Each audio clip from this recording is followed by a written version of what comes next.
भगवान श्री कृष्ण कहते हैं कि यदि अपने क्रोध पर काबू करना है तो मेरी ये बातें याद रखना। अपने जीवन में हम सबको कभी ना कभी क्रोध आता है और आएगा भी। मनुष्य जो है इन्हीं भावों से हम जुड़े हैं। किंतु ये क्रोध क्यों आता है, कभी सोचा है आपने? ये क्रोध तब आता है जब हमारे मन के अनुसार कुछ ना हो, जैसे कभी कोई हमारी बात ना माने या कभी हमें पराजय प्राप्त हो जाए।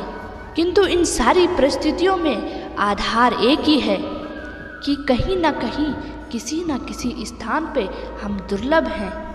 क्रोध जन्म लेता है हमारी दुर्बलता से और फिर वो हमारी सबसे बड़ी दुर्बलता बन जाता है।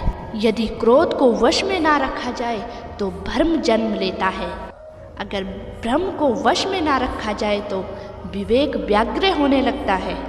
यदि व्याग्रता को वश में ना किया जाए तो व्यक्ति का तर्क ही नष्ट हो जाता है।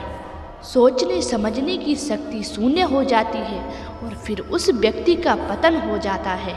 इसीलिए अपने मन को शांत होने के लिए कहें और अपने क्रोध पर नियंत्रण रखें। अगर जलते हुए कोयले को हाथ में उठा लोगे तो हाथ जल जाएगा। क्रोध भी इसी प्रकार है।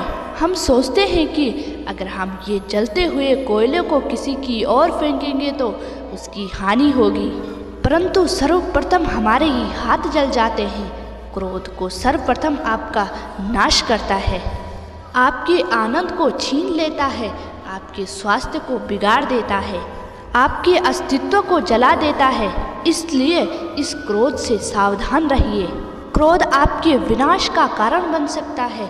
इसीलिए अपने मन को शांत करके क्रोध को वश में करना सीखें। मन पे काबू करके क्रोध को वश में करें और मेरे साथ प्रेम से कहिए राधे राधे।